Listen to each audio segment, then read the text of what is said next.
એટલે અર્થગ્રહણ એ સારી રીતે કરી શકે છે. એટલે અહીં આગળ અભ્યાસના કૌશલ્યની અંદર વાંચતી વખતે અભ્યાસ દરમિયાન એના કૌશલ્ય બહુ ઉપયોગી થઈ પડે છે. ત્યારબાદ છેલ્લો જે હેતુ જે છે મૂક વાંચનનો હેતુ છે. એટલે એને જે મૂક વાંચનની અંદર વિદ્યાર્થીઓને 5મા નંબરના હેતુની અંદર મૂક વાંચનનો હેતુ રહેલો છે. એ પહેલાંની અંદર મૂક વાંચન એટલે એને શાંત પ્રકારનું વાંચન કહેવામાં આવે છે.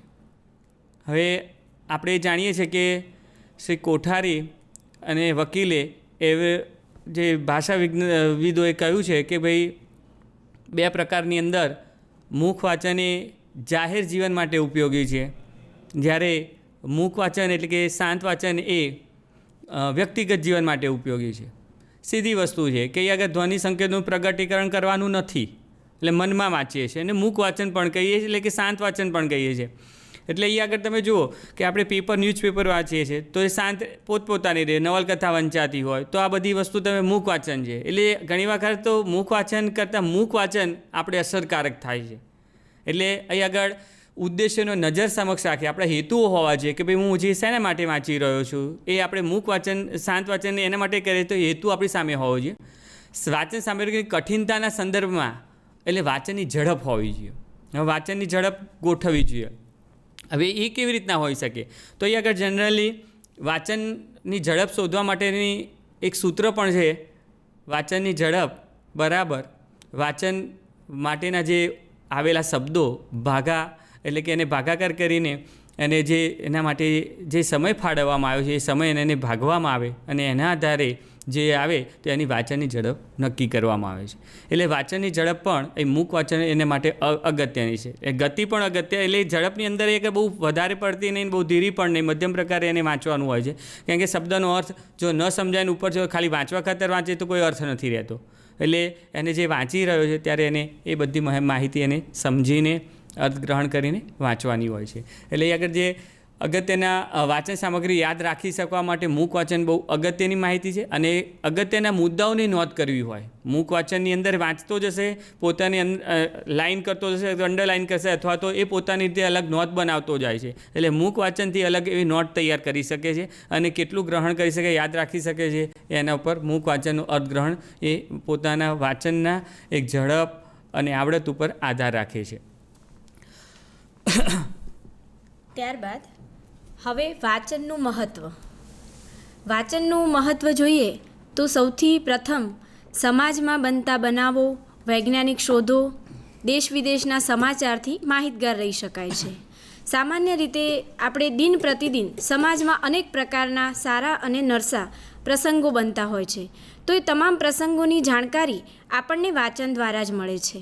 વાંચન સિવાયના પણ કેટલાક સ્ત્રોતો છે કે જેનાથી આપણે આ બાબતોથી અવેર થઈ શકીએ, પણ સૌથી ઉત્તમ સ્ત્રોત એ વાંચન છે. વાંચન દ્વારા જ આપણે સમાજમાં બનતા તમામ બનાવો વિશે જાણકારી મેળવી શકીએ છીએ. ત્યારબાદ વૈજ્ઞાનિક શોધોની વાત કરવામાં આવી છે. દેશ અને દુનિયામાં થતી વિવિધ પ્રકારની વૈજ્ઞાનિક શોધો વિશેની જાણકારી પણ આપણને વાંચન દ્વારા જ મળે છે. દેશ વિદેશના સમાચાર, અહીં આપણે કહી શકીએ કે દેશ અને દુનિયામાં જે કંઈ પણ બની રહ્યું છે તેની જાણકારી પણ આપણને વાંચન દ્વારા મળે છે. અને એ માટેનો ઉત્તમ સ્ત્રોત એ માત્ર અને માત્ર વાંચન જ છે. વાંચન સિવાયના અન્ય સ્ત્રોતો છે પણ એ વાચક પોતાની અનુકૂળતાએ એના દ્વારા માહિતી મેળવી શકતા નથી, જ્યારે વાંચન દ્વારા એ પોતાની અનુકૂળતાએ વાચક માહિતી મેળવી શકે છે. ત્યારબાદ મહાન વ્યક્તિઓના લખાણના વાંચનથી તેઓના વિચારો જાણી શકાય છે, તેમજ તેને જીવન વ્યવહારમાં ઉપયોગમાં લઈ શકાય છે. ઇતિહાસમાં જેટલી પણ મહાન વ્યક્તિઓ થઈ ગઈ તે તમામ મહાન વ્યક્તિઓ વિશે જો આપણે જાણકારી મેળવવી હોય, એમની જીવનશૈલી, એમના વિચારો, આ બધા વિશે જો જાણવું હોય તો એ આપણે વાંચન થકી જ જાણી શકીએ છીએ.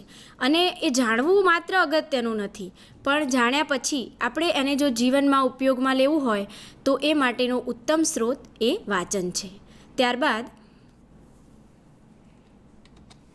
વિવિધ વ્યવસાય કરતા લોકો પોતાના વ્યવસાય વિશેની અદ્યતન જાણકારી મેળવી શકે છે. એટલે વાંચનનો આ ખૂબ અગત્યનો ફાયદો છે કે કોઈપણ વ્યક્તિ કોઈપણ ક્ષેત્રમાં કામ કરતી હોય તો એના વ્યવસાય રિલેટેડ નૂતન પ્રકારની જાણકારી એણે મેળવવી હોય તો એ વાંચનથી મેળવી શકે છે. અને નવીન જાણકારી દ્વારા એ પોતાના વ્યવસાયનો એ જે પણ ક્ષેત્રે કામ કરતો હોય ત્યાં એ પોતાનો વ્યક્તિગત વિકાસ પણ કરી શકે છે. ત્યારબાદ વ્યક્તિત્વનો વિકાસ કરી શકાય છે. એટલે વ્યક્તિત્વ એ વર્તમાન સમયમાં ખૂબ અગત્યનું પાસું છે. તો દરેક વ્યક્તિ અત્યારે એવું ઈચ્છે છે કે એની પર્સનાલિટી ખૂબ વિકસેલી હોય. તો જ્યારે વ્યક્તિત્વનો વિકાસ કરવો હોય તો એમાં વાંચનનો ફાળો ખૂબ વિશેષ પ્રકારનો છે. ત્યારબાદ તંદુરસ્ત માનસિક વિકાસ માટે વાંચન ખૂબ જરૂરી છે. વાચક જ્યારે વાંચન કરે છે તો એ વાંચન કેવા પ્રકારનું છે? વાંચનની અંદર મોટે ભાગે હકારાત્મક બાબતોનું જ્યારે એ વાંચન કરે તો એની સીધી જ અસર તેના માનસ ઉપર પડતી હોય છે અને એના દ્વારા એનો માનસિક વિકાસ થાય છે. સાથે કોઈ ચિંતકે એવું કહ્યું છે કે વાચક એ માત્ર માનસિક નહીં પણ સાથે સાથે શારીરિક વિકાસ પણ કરે છે. તો શારીરિક વિકાસ કેવી રીતે થઈ શકે? તો એના સંદર્ભમાં તેઓ સમજાવતા કહે છે કે જ્યારે વ્યક્તિ હકારાત્મક અને પોઝિટિવ દૃષ્ટિકોણવાળું કંઈક વાંચે છે તો એનાથી એનું માનસ વિકસે છે, માનસિક વિકાસ થાય છે અને આ બધી જ હકારાત્મક બાબતોની સીધી જ અસર એ એના શરીર ઉપર પણ પડે છે અને એના લીધે એનો શારીરિક વિકાસ પણ ખૂબ સારો થાય છે, એનું સ્વાસ્થ્ય પણ ખૂબ સારું રહે છે. ત્યારબાદ વાંચનથી નવું જ્ઞાન મેળવી શકાય છે. સામાન્યતઃ આપણે જોઈએ તો કોઈ પણ વ્યક્તિ પોતાના વિષયમાં નિષ્ણાત હોય છે, ઘણું બધું જાણતી હોય છે, પણ એ સિવાય એને જો વિશેષ પ્રકારનું જ્ઞાન મેળવવું હોય તો એ માટેનો ઉત્તમ સ્ત્રોત એ વાંચન છે. વાંચન દ્વારા રોજે રોજ નવા પ્રકારનું જ્ઞાન મેળવી શકાય છે. સામાન્ય રીતે એવું કહેવાય છે કે જ્ઞાન એ દિન પ્રતિદિન સતત વધતું જાય છે. તો આ બધી જ બાબતોની જો આપણે જાણકારી મેળવવી હોય તો કેવી રીતે મેળવી શકાય? એના ઘણા બધા સ્ત્રોતો છે પણ એ બધા સ્ત્રોતો પૈકીનું ઉત્તમ સ્ત્રોત એ વાંચન છે. ત્યારબાદ આ જીવન શિક્ષણ માટે વાંચન જરૂરી છે. એવું કહેવાય છે કે માણસ જન્મથી મૃત્યુ પર્યંત નવું નવું શીખે છે, નવું નવું જાણવા માટે પ્રયત્નશીલ હોય છે. તો આ બધી જાણકારી કેવી રીતે મેળવવી? આવો એક પ્રશ્ન થાય તો તમામ સ્ત્રોતો પૈકીનો એક મુખ્ય સ્ત્રોત એ વાંચન છે. માણસ સતત વાંચતો રહે છે અને એ વાંચન દ્વારા નિત્ય નવું જ્ઞાન મેળવે છે. એ કોઈ પણ વ્યવસાયમાં કામ કરતો હોય, કોઈ જગ્યાએ નોકરી કરતો હોય તો એટલું જ જ્ઞાન એની પાસે હોય એવું જરૂરી નથી. એ જીવનના અંતિમ તબક્કા સુધી કંઈક સતત નવું ને નવું જાણતો જ રહે છે. તો એ જાણકારી મેળવવા માટે વાંચન એ ખૂબ ઉપયોગી છે. ત્યારબાદ વાંચન દ્વારા બૌદ્ધિક ક્ષીણતા અટકાવી શકાય છે. સામાન્ય રીતે માણસ જો સતત વાંચન કરે તો એનાથી એનો બૌદ્ધિક વિકાસ થાય છે. એની અંદર જે બુદ્ધિશક્તિ પડેલી છે એ પોતે વિકસાવી શકે છે. પણ જો એ વાંચવાનું અટકાવી દે, કંઈક નવું શીખવાનું અટકાવી દે તો એનાથી એની બુદ્ધિ દિન પ્રતિદિન ક્ષીણ થતી જાય છે અને એનો બૌદ્ધિક વિકાસ થતો નથી. તો આપણે આપણી જો બૌદ્ધિક ક્ષીણતા થતી અટકાવવી હોય તો એ માટેનો ઉત્તમ માર્ગ એ વાંચન છે. ત્યારબાદ આપણા પૂર્વજોના વિચારો, આદર્શો, સંસ્કૃતિ તેમજ સભ્યતાના વિકાસની માહિતી મેળવી શકાય છે.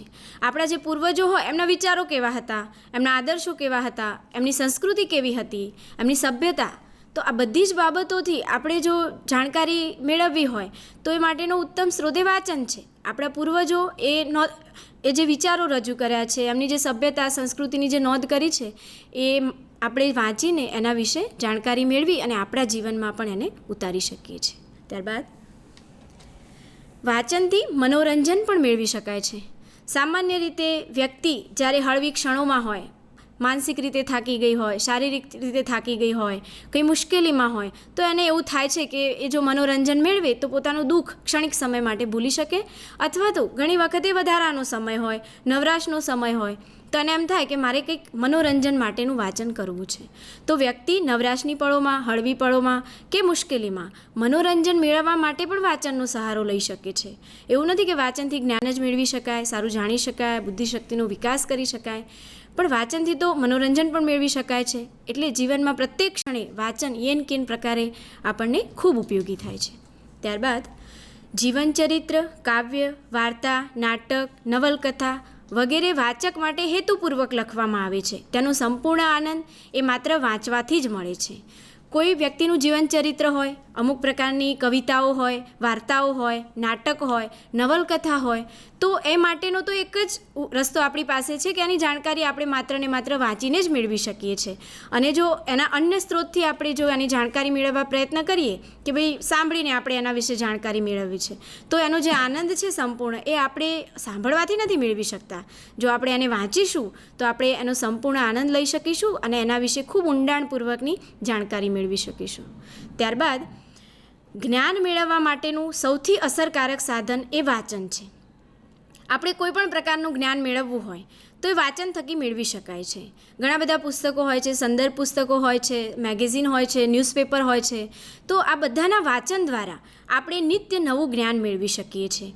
જો વર્તમાન આધુનિક યુગમાં આપણે નવી નવી જાણકારીથી વાકેફ ના રહીએ તો એ આપણને આપણા ક્ષેત્રમાં ક્યાંક ને ક્યાંક નુકસાનકારક રહે છે. તો વ્યક્તિએ નવા નવા જ્ઞાનથી વાકેફ રહેવું તો ખૂબ જરૂરી છે. તો એ માટેનો ઉત્તમ સ્ત્રોત એ વાંચન છે. ત્યારબાદ વાંચન એ અનેક વિષયોના જ્ઞાનના દ્વાર ખોલવાની સોનેરી ચાવી છે. સામાન્ય રીતે વ્યક્તિ પોતાના વિષયમાં તો નિષ્ણાત હોય જ છે, પણ અન્ય વિષયોનું જ્ઞાન કેવી રીતે મેળવી શકાય? કારણ કે વર્તમાન સમયમાં તો બધા વિષયો વિશેની જાણકારી હોવી ખૂબ જરૂરી છે. તો જો અન્ય વિષયોની આપણે જાણકારી મેળવવી હોય તો એ માટેનો ઉત્તમ સ્ત્રોત વાંચન છે. વાંચનથી આપણે આપણા વિષય સિવાય અનેક વિષયોના સંદર્ભમાં નવા નવા પ્રકારની માહિતી, જાણકારી કે જ્ઞાન મેળવી શકીએ છીએ. પછી વાંચન એ સારા શિક્ષકની ગરજ સારે છે. સામાન્ય રીતે સારા શિક્ષક પાસે આપણને અપેક્ષા હોય કે સારો શિક્ષક આપણને સારું ભણાવે અને સારું ભણ્યા બાદ આપણું સારું પરિણામ આવે અને કોઈ સારા ક્ષેત્રમાં આપણે કામ કરીએ. પણ સારા શિક્ષકની આપણી પાસે જો સારા શિક્ષકનો વિકલ્પ નથી તો આપણે વાંચન દ્વારા પણ સારું શિક્ષણ મેળવી શકીએ છીએ, સારું પરિણામ મેળવી શકીએ છીએ. માટે જ કોઈ ચિંતકે કહ્યું છે કે સારું વાંચન એ સારા શિક્ષકની ગરજ સારે છે. પછી અધ્યયન કરનાર માટે તો વાંચન ગુરુ ચાવી છે. સામાન્ય રીતે જે પણ વ્યક્તિ અધ્યયન કરી રહી છે, ભણી રહી છે, નવું નવું જ્ઞાન મેળવી રહી છે, એના માટે તો વાંચન એ ગુરુ ચાવી છે. એના માટે વાંચન સિવાય બીજો કોઈ વિકલ્પ નથી.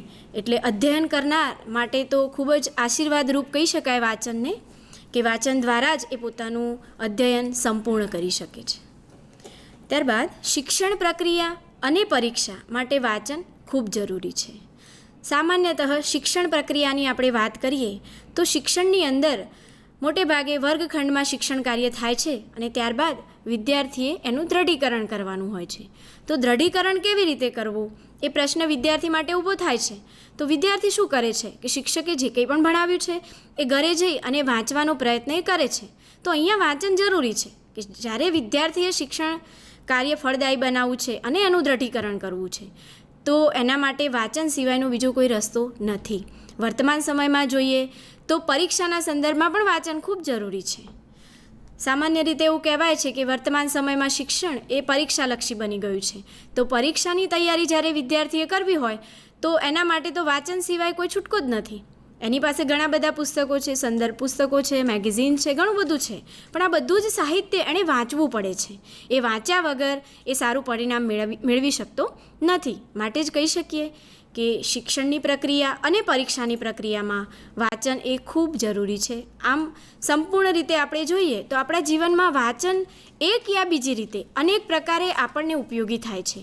કોઈ એવું કહ્યું છે કે સમગ્ર સૃષ્ટિનો જો વિનાશ થઈ જાય પણ પુસ્તકો જ રહે તો પુસ્તકો પણ માણસને માનવી બનાવી શકે છે. માનવીએ પુસ્તકો સિવાય બીજા કશાની જરૂર નથી. સૃષ્ટિમાં બીજું કંઈ જ નહીં હોય તો પુસ્તકો એ માણસનું જ્ઞાન સમૃદ્ધ કરી શકશે અને માણસનામાં હકારાત્મક દૃષ્ટિકોણ કેળવી શકશે.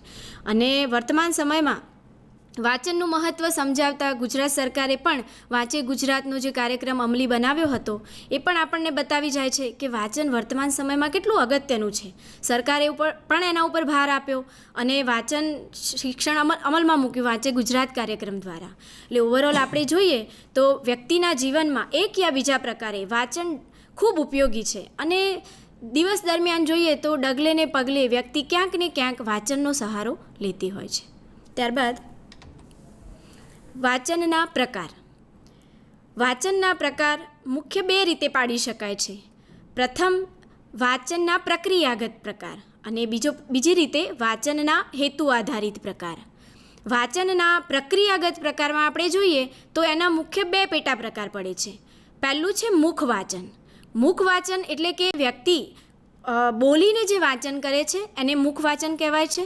ત્યારબાદ મૂક વાંચન એટલે કે સાયલેન્ટ રીડિંગ, શાંત વાંચન. તો વ્યક્તિ હોઠના ફફડાટ વગર એટલે કે બોલ્યા વગર જે વાંચન કરે છે તેને મૂક વાંચન કહે છે. ત્યારબાદ વાંચનના હેતુ આધારિત પ્રકારમાં સૌપ્રથમ મનોરંજન માટેનું વાંચન. તો હમણાં જ આપણે વાત કરી એ પ્રમાણે કે વ્યક્તિને જ્યારે મનોરંજન મેળવવાની ઈચ્છા હોય ત્યારે એ જે વાંચન કરે અને મનોરંજન માટેનું વાંચન કહે છે. બીજું પ્રકાર છે માહિતીલક્ષી વાંચન. વ્યક્તિ કોઈપણ પ્રકારની માહિતી મેળવવા માટે જે વાંચન કરે છે તેને માહિતીલક્ષી વાંચન કહે છે. એના પછી વિવેચનાત્મક વાંચન. કોઈપણ પ્રકારનું વાંચન કર્યા પછી વ્યક્તિ જ્યારે એનું કોઈ વિવેચન કરે તો એને આપણે વિવેચનાત્મક વાંચન કહી શકીએ છીએ. અને એના પછી સર્જનાત્મક વાંચન. સર્જનાત્મક વાંચન એટલે વ્યક્તિ વાંચન કર્યા પછી એમાંથી કંઈ નવું સર્જન કરે, કોઈ નવો વિચાર એને આવે તો એ પ્રકારનું વાંચન જે હોય એને સર્જનાત્મક વાંચન કહે છે. વાંચનના જે હેતુ આધારિત પ્રકાર છે એમાં ક્રમશઃ મનોરંજન માટેનું વાંચન, માહિતી માટેનું વાંચન, ત્યારબાદ વિવેચનાત્મક વાંચન, સર્જનાત્મક વાંચન. તો આ બધા જે ક્રમ છે એમાં સૌથી સરળ એ મનોરંજન માટેનું વાંચન છે. ત્યારબાદ માહિતીલક્ષી વાંચન એ થોડું ઉચ્ચ પ્રકારનું વાંચન કહી શકાય. એનાથી પણ ઉચ્ચ પ્રકારનું જે વાંચન છે એ વિવેચનાત્મક વાંચન છે. અને સર્જનાત્મક વાંચન માટે તો એવું કહેવાય છે કે સૌથી ઉચ્ચ કક્ષાનું વાંચન છે અને એ અમુક પ્રકારના લોકો જ કરી શકે છે કે જેમને એના માટે કોઈ પ્રકારની ટ્રેનિંગ લીધી હોય ત્યારે જ સર્જનાત્મક પ્રકારનું વાંચન થઈ શકે છે.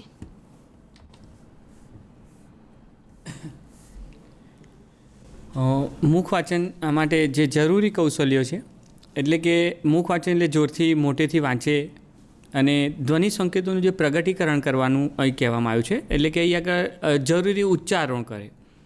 અગાઉ જ આપણે કીધું કે ભાઈ જરૂરી ઉચ્ચારણો અગાઉ કે ભાઈ જ્યારે આપણે ઉચ્ચારના જે સ્થાનો છે કંઠવ્ય, દંતવ્ય, ઓષ્ઠ્ય, તાલવ્ય, મૂર્ધન્ય એને ધ્યાનમાં રાખીને ઉચ્ચારણ થતું હોય છે. તો અહીં આગળ જે શુદ્ધ ઉચ્ચારણ કરવા માટે મુખ વાંચન જરૂરી છે. શુદ્ધ ઉચ્ચારણ થાય, સ્પષ્ટ થાય, સ્પષ્ટ ઉચ્ચારણ થાય પણ જરૂરી છે. ઘણી વખત એને બાળકમાં કે વાચકમાં શારીરિક કારણો હોઈ શકે જે અશુદ્ધ ઉચ્ચારણ કદાચ થતું હોય તો એના માટે ખાસ કરીને જીભ, કાનની બહેરાશ આ બધા ઘણા બધા કારણો હોઈ શકે.